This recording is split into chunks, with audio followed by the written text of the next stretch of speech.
Muy buenas para todos, queridos alumnos del otro lado, del sillón del otro lado de la computadora. Qué lindo conectarnos y estar juntos a través del SEAP virtual. En esta oportunidad comenzamos la última clase que infiere en esta asignatura llamada Gracia y Verdad. Realmente ha sido un tramo sobre cada clase bien profundo y espero en el Señor que usted haya podido inquirir aún más. Lo último que hablamos en la tercera clase, sinceramente, fue bastante recibido por muchos, y gracias por a veces escribir y aportar de cómo la verdad va trayendo orden en todo lo que usted está administrando, aún en su vida. Creo por medio del Señor y por medio de la palabra que la luz viene a traer vida sobre nosotros. La luz viene a alumbrarnos y a quitar aquellos velos que todavía pueden seguir operando en nosotros y nos impiden ir hacia adelante. Así que sin más preámbulo, puedes buscar tu manual para poder iniciar con esta última clase, ya la lección número 10 de la sección 4, en lo cual hablaremos en gran profundidad acerca de la gracia. Generalmente tomamos muy pocos minutos en esta materia para hablar sobre la verdad, porque ya hemos tomado tiempo en materias anteriores, y en una materia ya de segundo año se hablará con mayor detenimiento acerca de la verdad presente y todo lo que representa la vida de verdad. Por lo tanto, usted ha visto que en estas 4 clases tomamos mucho tiempo para hablar acerca de la gracia y no de la verdad. Y pudiera estar en la mente de usted que en esta oportunidad hablaremos de la verdad, pero no. Vamos a terminar hablando de la gracia, por la necesidad de que la gracia ha sido mal interpretada por mucho tiempo, y no por un hecho despectivo, sino tal vez por una falta de iluminación en la gracia. Y es, de alguna manera, nosotros tenemos que empezar a leer nuestra vida de una manera progresiva. Usted no es el mismo de hace 2 años atrás. Por lo tanto, esto quiere decir que algún momento evolucionó, creció o tal vez involucionó, se fue más para atrás que para adelante. Pero no podemos hablar de que todo sigue igual. De la misma manera opera la palabra del Señor. Siempre va a ir en crecimiento, y aquella luz que empezó como una chispa solamente, hoy está provocando un gran incendio, trayéndonos esta revolución dentro de nosotros, trayéndonos esta reforma dentro de nosotros y por lo tanto en todo lo que nosotros representamos. Página número 33, por favor, la suficiencia de la gracia.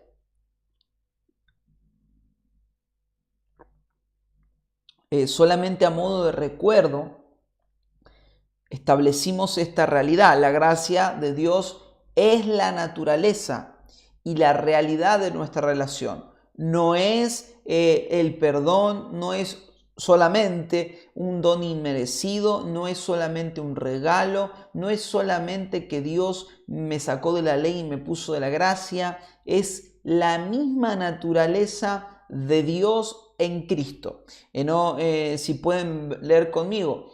En otras palabras, la gracia es la manera mediante Dios se relaciona con nosotros en su Hijo. Esto es la gracia, la manera en que Dios se relaciona a través de nosotros. De más está decir de que Dios lo que tiene que encontrar en nosotros no es una ofrenda, no es un sacrificio, no es un llamamiento personal, es encontrar al Hijo. Si el Hijo se ve en mí, la gracia puede funcionar. Que la vida del Hijo viva en usted y en mí, eso es gracia. Y eso es el tramo que vamos a ir trazando junto con ustedes. Segundo párrafo. La gracia es una palabra que se usa a menudo con la palabra ley. Ese contraste que hacemos muchos y que en un sentido por ahí nos sentimos orgullosos. Ya no estamos en la ley, hermano, estamos en la gracia. ¿Cuántos no han usado este ejemplo y lamentablemente hemos caído en esta realidad? usarlo como un argumento para la liberalidad de nuestra carne. Decir, no, yo ya no estoy en la ley, yo puedo hacer esto porque ahora estoy en la gracia, porque ahora no tengo un cerco perimetral que me dice no hagas esto, no hagas el otro, como se estableció en el antiguo pacto. He llegado a escuchar a algunos estudiantes decir lo siguiente: no, ahora estamos en el nuevo pacto, ahora ya se puede hacer esto, antes no se podía, pero ahora entendimos que se puede, que Dios mira el corazón, no importa lo de afuera. Llegar a esa realidad, sinceramente, es tener tesoros en manos de inmaduros, y es un peligro enorme, enorme. Por lo tanto, estamos confiando plenamente en ustedes como alumnos en la administración de este tesoro. Vale aclarar que todos ustedes son, el perfil de todos ustedes previamente es examinado. Antes bien, alumnos que entraron en el último tramo del año, necesitamos una referencia para saber quiénes eran, por el asunto que si desconocemos su perfil no sabremos lo que puede hacer usted con este tesoro.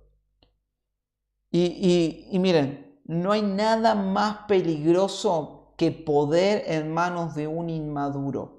Nada más peligroso que a una persona se le haya concedido autoridad y sea inmadura. ¿Por qué? Porque va a obrar todo desde sus heridas, desde sus ambiciones, desde su ideología, y no va a poder dar lo que Dios quiere dar.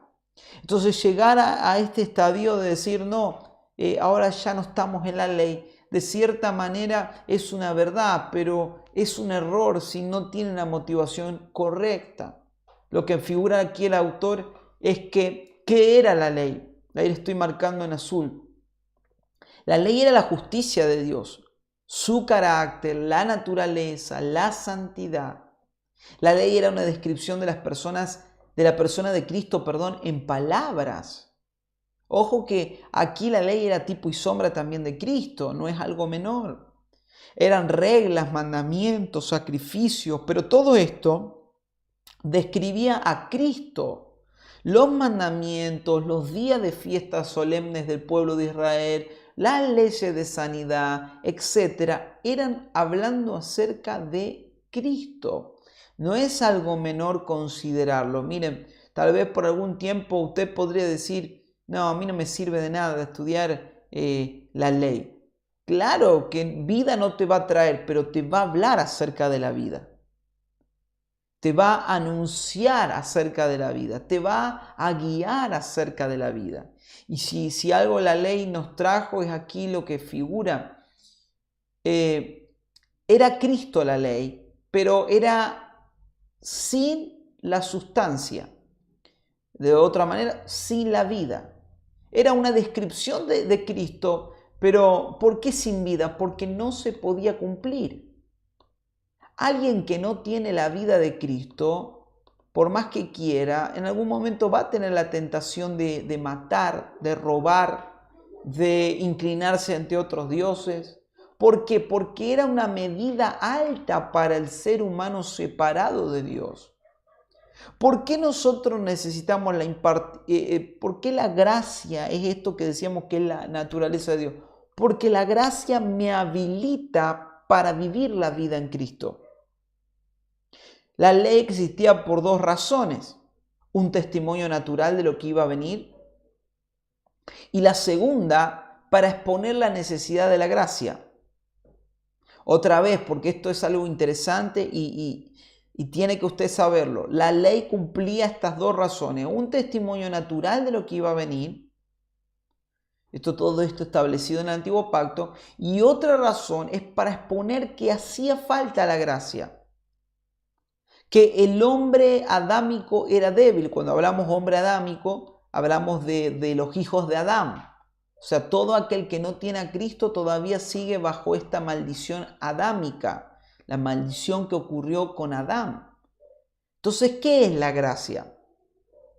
Y esto quiero que usted lo remarque. Ahora lo voy a remarcar yo, pero quiero también usted lo remarque. La gracia no es solo perdón, de ese Adán que cayó por comer el fruto y desobedeció, sino que es Cristo dándose a nosotros, es la verdadera dádiva de Cristo a nosotros.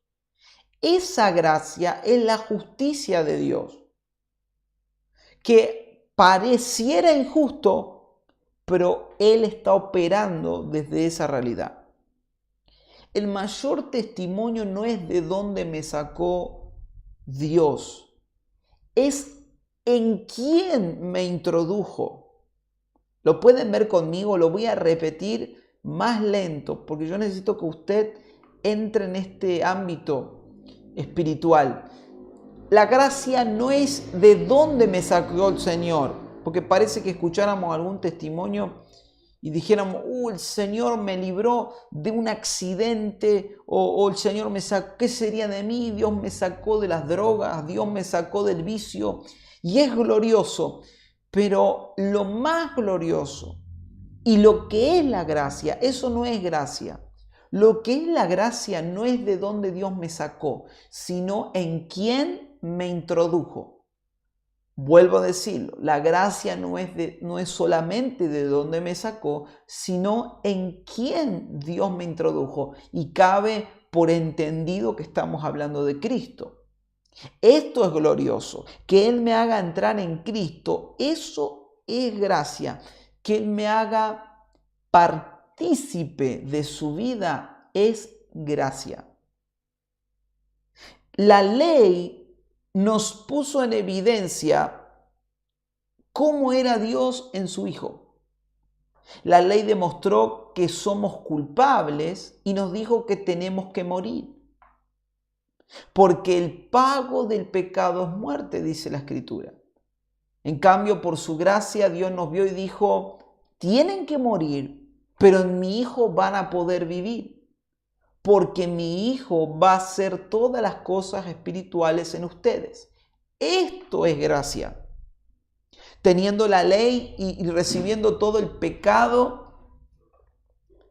todas las consecuencias de la maldición de lo que ocurrió por la desobediencia en el principio, nosotros éramos indignos de la vida de Dios. Pero la gracia fue que no solamente nos quedamos con el juicio y la sentencia, sino que Él ha dado en su Hijo la libertad para que usted y yo pueda vivir a Dios, pueda vivirlo. Eso es gracia. Ahora yo sé que se están cayendo algunos mitos acerca de la gracia, pero vamos a tener que crecer y madurar para saber cómo verdaderamente la gracia es gloriosa. ¿Por qué la medida de gracia por ahí ha sido bastardeada, ha sido dejada de lado? Porque no hemos entendido lo que verdaderamente representa. Pero quiera Dios que por medio no solamente de esta materia ni de mí, sino por medio de la vida gloriosa del Padre, podamos recibir un entendimiento más claro acerca de la gracia. ¿Puede continuar, por favor, en la página número 34 de su manual? Aquí vamos a eliminar algunos errores que pudieran ser de tropiezo para lo que entendemos por gracia.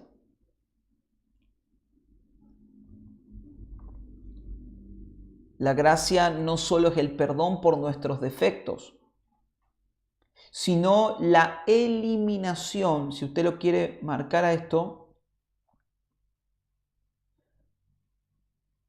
la eliminación de la raíz. En cierta manera la gracia no vino a decir, no, bueno, te perdono por esto,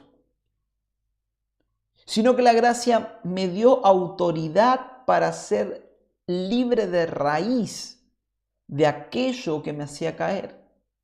Leemos el segundo párrafo juntos, nos conectemos con ello. Por desgracia, mucha gente piensa que la gracia es una reacción. Cuando alguien realmente mete la pata, Dios tiene que darle más gracia. ¿Cuánto hemos tomado la gracia así? Y tenemos que empezar a crecer. De ninguna manera la gracia es un escape del juicio. La gracia es el regalo que nos lleva a la muerte para que Cristo viva. Y a veces decimos, bueno, la gracia me va a librar. No, la gracia no me libra de nada.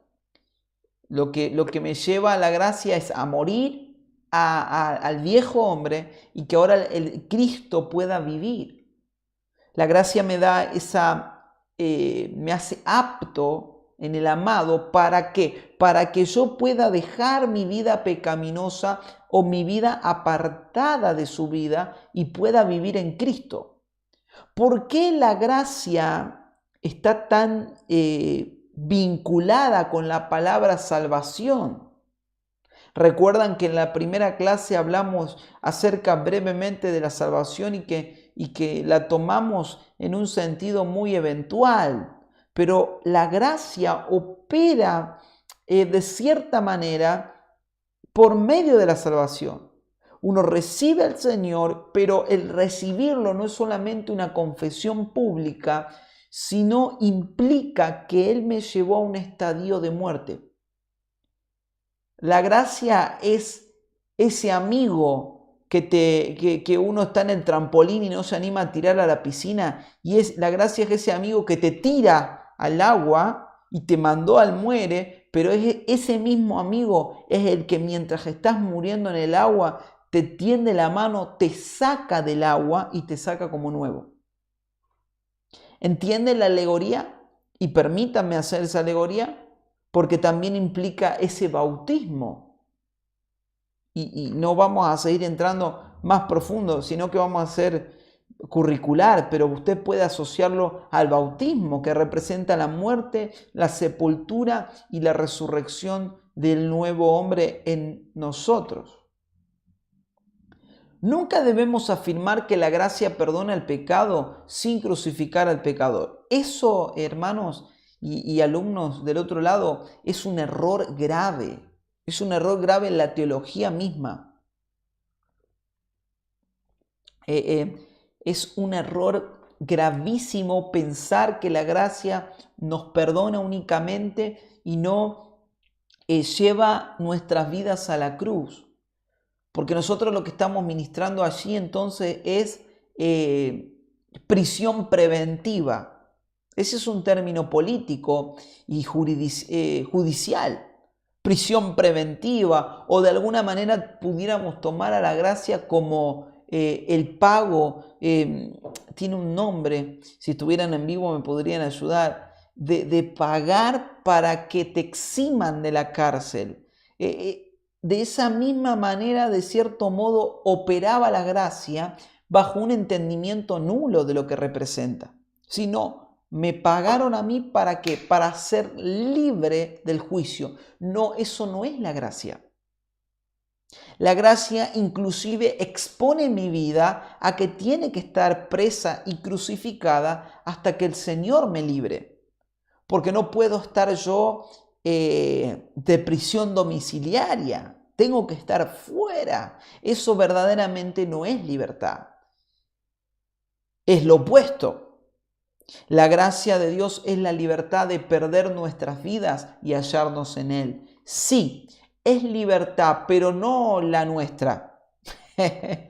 No el libertinaje, sino la libertad de nosotros mismos. Soy libre de Daniel en la medida de que la gracia es liberada. La gracia nos hace libre de nosotros.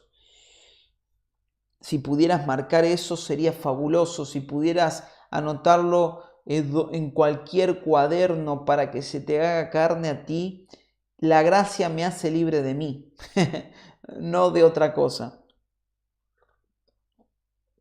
Alguien que oró por esto fue Pablo y lo podemos ver y cerciorar en 2 Corintios capítulo 12, usted sabe y entiendo su devoción por la palabra y acudo a ello, apelo a su tiempo con la escritura para no leer todos los textos.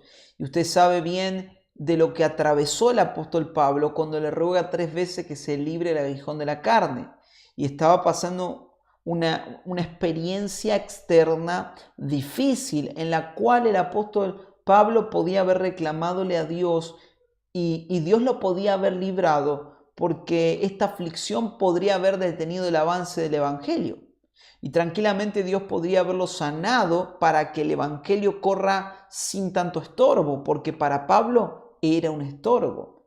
Encontrar que todas las oraciones apostólicas de Pablo eran alumbrar los ojos, que sean entendidos, que sean completos. Y la primera vez que se registra, si no me equivoco, en todas las cartas, que él ora por él mismo a la iglesia de Corinto, y el Señor le dice, no. A veces uno ora y ora y ora y dice, lo quiero ver. Y le dijo Dios a Pablo que no. ¿Y por qué le dijo que no? Tratemos de experimentar un poco y entender esto. Pocas personas habrán experimentado una vida así como Pablo. Dolor, tortura, abandono. Acuérdense que no lo quería nadie a Pablo.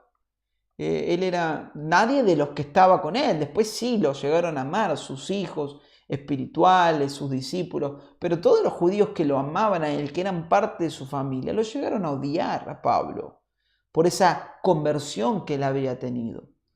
Ahora bien, un hombre cuyo corazón estaba la alegría del Señor, la experiencia del Espíritu, la comunión de los santos, pero es imposible tratar el sufrimiento, ni siquiera en una película lo podrían registrar, al sufrimiento que pasó el apóstol Pablo. Según esta carta de Corinto, Pablo tenía que enfrentar era el hecho de que Dios le dio en la persona de su Hijo todo lo suficiente.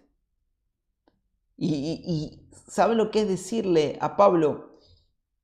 Y él me ha dicho, te basta mi gracia, pues mi poder se perfecciona en la debilidad. Imagínese usted, alumno querido, que Dios te diga eso cuando le decís al Señor que te ayude con algo, que te libre de algo. Mira, bástate en mi gracia, que yo me voy a hacer fuerte en tu debilidad. ¿Y dónde está el amor, Señor? Y ahí enseguida vienen esas recriminaciones de niño, que cada día debemos hacer un mea culpa y empezar a subsanar para poder ser trasladado de esas ideas erradas acerca de la oración y acerca de esta vida de oración. La gracia era suficiente, le dijo en otras palabras el Señor. Aunque la gracia nunca puso fin, y esto no es no menor. La gracia no le puso fin a esto que estaba atravesando Pablo, ni arregló las circunstancias que él tenía.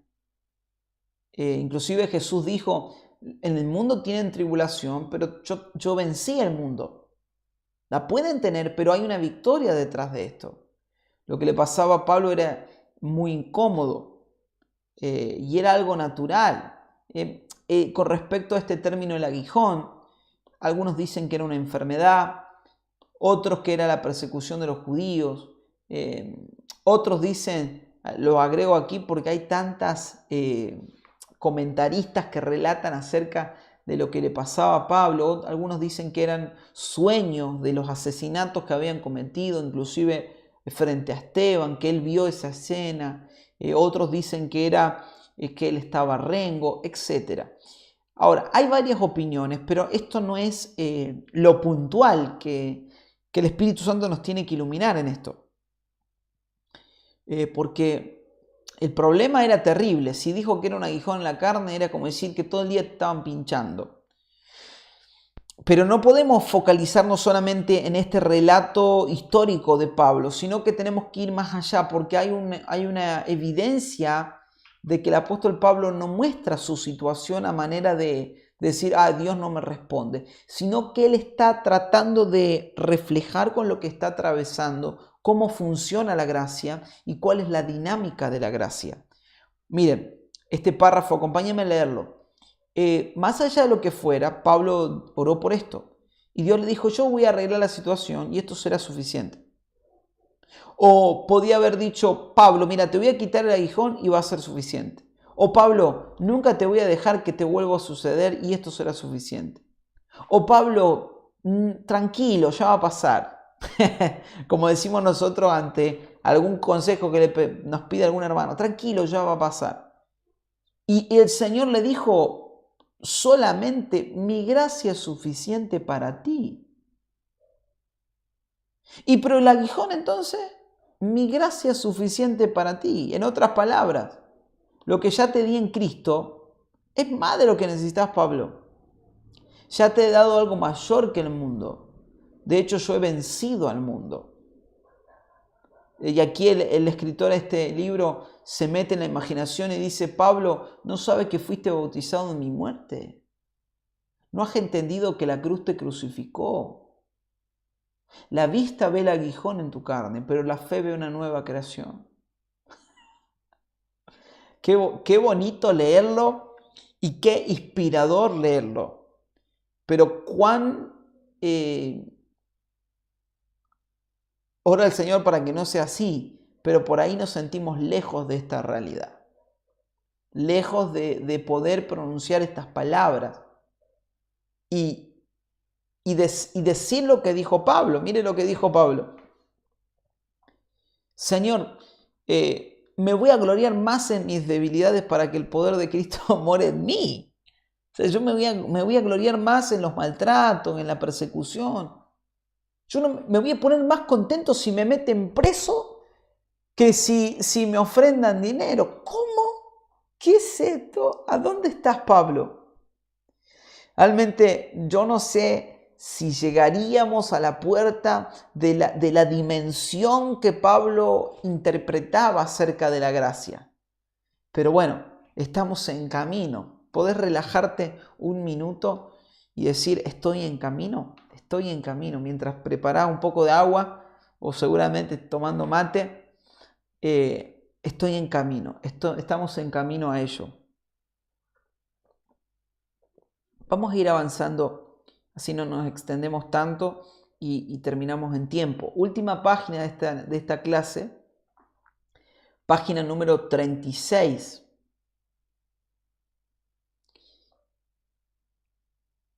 Es aterrador en la medida que la gracia todavía, en gran porcentaje de la iglesia local, es un concepto y no una experiencia, porque realmente la gracia es una experiencia. Que después se defina como concepto es otra cosa. Es que la gracia solo es suficiente cuando se convierte en una realidad en nuestra alma. Es fácil creer en lo que Dios ha hecho en Cristo, pero otra cosa es permanecer en lo consumado. Yo creo que Dios hizo todo en Cristo, pero no puedo permanecer porque no puedo ver que algo está consumado, que algo está terminado. No podemos permanecer en una doctrina, no descansar en una teología. No encontramos su suficiencia en un versículo bíblico, sino que tenemos la persona que fue hecha todas las cosas espirituales para nosotros. El verso 13, todo lo puedo en Cristo que me fortalece. En griego, puedo hacer todo en Cristo. Él me fortalece. ¿Cómo llegamos a esta realidad? Por medio de la gracia. Esto es gracia. Esto es gracia. No que Dios me sacó de algo, sino que Dios me introdujo en alguien. No que Dios me libró de algo, sino que Dios me crucificó a eso que yo pensé que yo debía ser libre. Hay una gran diferencia entre libertad, que es una experiencia continua, que en cambio ser librado a ser libertado. Una cosa es ser librado y otra cosa es ser libertado. Ser librado equivale a la imagen de alguien que de alguna manera me secuestró y yo soy libre del secuestro, pero puedo y tengo la tendencia nuevamente de caer en un secuestro. En cambio, la idea de ser libertado es que Dios me introdujo a una nueva vida de libertad. No a la libertad que yo quiero, sino inclusive y a modo de confrontación a la libertad de mí mismo.